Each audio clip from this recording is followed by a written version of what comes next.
Dear student, welcome back to this topic. In my last video, we were discussing about the main component of blood. So let's continue. Blood is a red color liquid which circulate in our body and is red because it contain of a red color pigment called hemoglobin in its red cell. तो देखो बच्चों, blood के बारे में हमने previous video में बहुत कुछ पढ़ लिया है। आज हम जो है ब्लड के कंपोनेंट पढ़ेंगे। The main component of blood are number 1 plasma, number 2 WBC यानी कि white blood corpuscles, and number 3 RBC यानी कि red blood corpuscles, and number 4 platelets. तो सबसे पहले देखिए प्लाज्मा।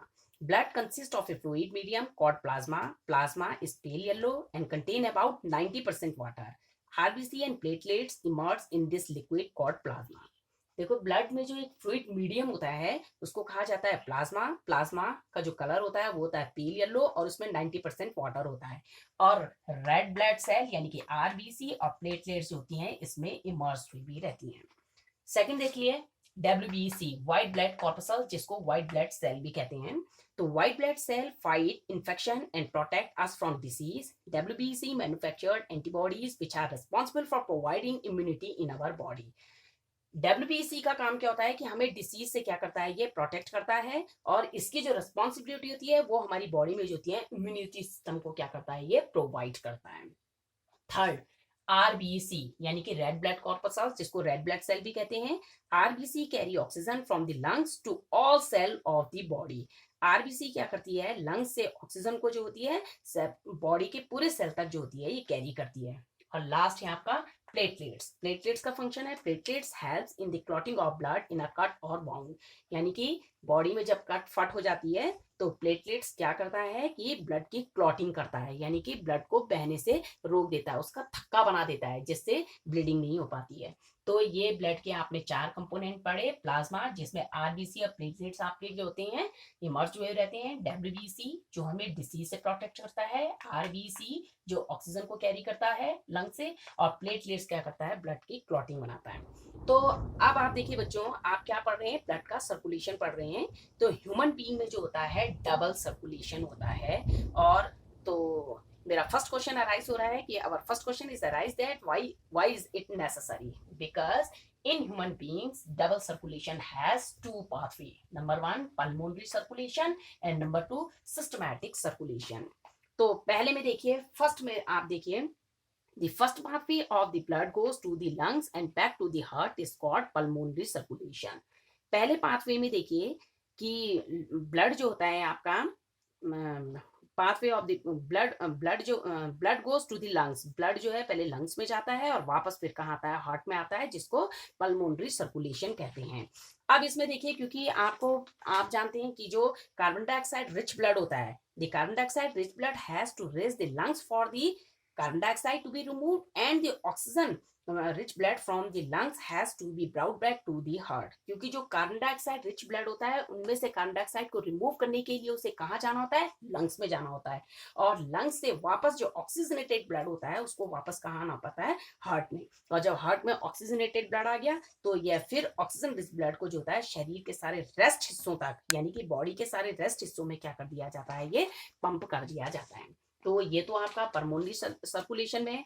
और अब ये जो प्रोसेस हो रही है हमारी, जो सिस्टमैटिक ढंग से भाई, कि जो लंग्स में जा रहा है, लंग्स से फिर वो हार्ट में वापस ला रहा है, फिर हार्ट में जो ऑक्सीजनेटेड ब्लड आ रहा है फिर उसको क्या किया जा रहा है, पूरी बॉडी को पंप किया जा रहा है। तो ये क्या हो रहा है, एक सिस्टमैटिक तरीके से हो रहा है, तो जिसको कहा जा रहा है सिस्टमैटिक सर्कुलेशन।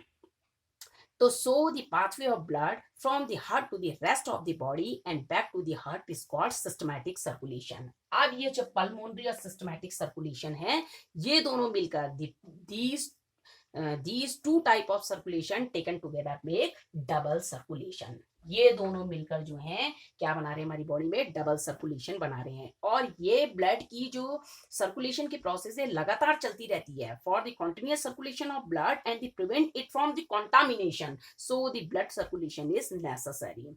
अब क्या होती है, ब्लड की प्रोसेस क्योंकि लगातार हमारी बॉडी में चलती रहती है ताकि ये आपस में जो है कॉन्टामिनेटेड से मतलब है कि ऑक्सीजनेटेड और डीऑक्सीजनेटेड ब्लड जो है आपस में मिले ना।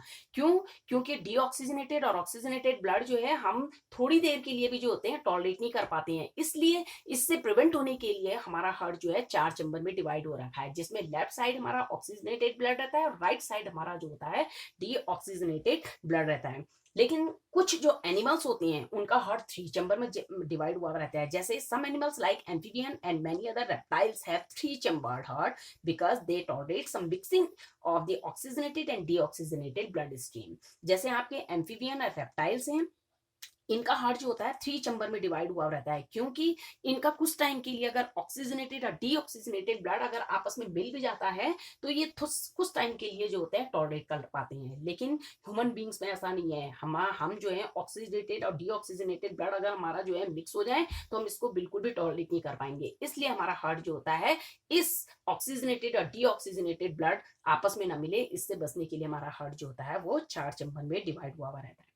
तो ये तो आपने जो है ब्लड की सर्कुलेशन जो है प्रोसेस पढ़ ली है।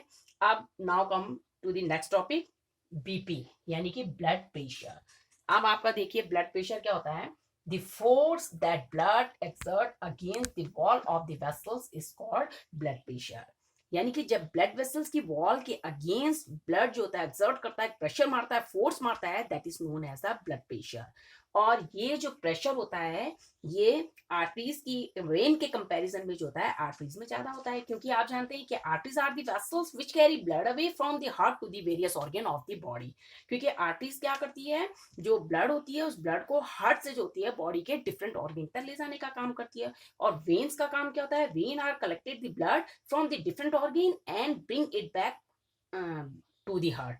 और वेन क्या करती है कि बॉडी के डिफरेंट ऑर्गन से जो है ब्लड को कलेक्ट करती है और उसको कहाँ वापस लाती है, वो हार्ट में लाती है भाई। इसलिए जो होती है जो आर्टरीज होती है, आर्टरीज में ब्लड का जो प्रेशर होता है वेन के कंपैरिजन में बहुत ज्यादा होता है। अब आर्टरीज में भी देखिए आपके 2 प्रकार के प्रेशर होते हैं, एक होता है सिस्टोलिक प्रेशर, एक होता है आपका डायसिस्टोलिक प्रेशर। अब देखिए सिस्टोलिक प्रेशर किसके कारण होता है, जब आर्टरीज के अंदर ब्लड का प्रेशर जो होता है कॉन्ट्रैक्शन के दौरान होता है, यानी कि वहां कॉन्ट्रैक्ट होती है, ये कॉन्ट्रैक्शन के दौरान होता है। तो जब आर्टरीज मतलब कॉन्ट्रैक्ट होती है तो वो सिस्टोलिक प्रेशर होता है, और जब जो होती है वो रिलैक्सेशन पोजीशन में रहता है तो इसका मतलब वो डायसिस्टोलिक प्रेशर है। और ये जो नॉर्मल सिस्टोलिक प्रेशर होता है, the normal systolic pressure is about 120 ml and the diastolic pressure is about 80। तो यानी कि इस जो प्रेशर को जो होता है, इस सिस्टोलिक प्रेशर और डायसिस्टोलिक प्रेशर है, इसके लिए एक इंस्ट्रूमेंट है, यानी कि blood pressure is measured with an instrument called the sphygmomanometer. इस ब्लड प्रेशर को जो मेजर किया जाता है वो एक इंस्ट्रूमेंट है जिसको कहा जाता है ये स्फैग्मोमैनोमीटर से जो है इसको मेजर किया जाता है। तो ये था आपका ब्लड प्रेशर। अब कभी कभी क्या होता है बच्चों, ब्लड प्रेशर जब बहुत ज्यादा हाई बढ़ जाता है तो उस हाई ब्लड प्रेशर को कहते हैं high blood pressure is called hypertension. यानी कि इसका रीजन क्या होता है कि यहाँ पे आर्ट्रियोल्स जो होती हैं, आर्ट्रियोल्स का कॉन्ट्रैक्शन, यानी कि आर्ट्रियोल्स जो होती हैं सिकुड़ जाती हैं जब, which result in increase resistance of blood flow. इसका मतलब ये हुआ कि ब्लड फ्लो में जो होता है यहाँ पे, यानी कि ब्लड फ्लो में जो होता है ये रेजिस्टेंस क्या हो जाता है, यहाँ पे इंक्रीज हो जाता है, जिससे आर्टरीज आपकी क्या हो सकती है, रप्चर हो सकती है और इंटरनल ब्लीडिंग हो सकती है। और इसके कारण आप जान सकते हो ऑन द स्पॉट क्या हो सकती है, डेथ हो सकती है। तो ये आपका जो है ब्लड का आपका ट्रांसपोर्टेशन हुआ, ब्लड का कंपोनेंट हुआ, ये आपका इस टॉपिक से रिलेटेड मैंने आपके सब चीज करवा दी है। अब इसके मैं आपको कुछ क्वेश्चन आंसर दूंगी इन टॉपिक से रिलेटेड, ये मैं आपको व्हाट्सएप में डाल दूंगी और नेक्स्ट वीडियो में आपको एक्सप्लेनेशन सिस्टम करवाऊंगी मैं आप लोगों को। Thank you.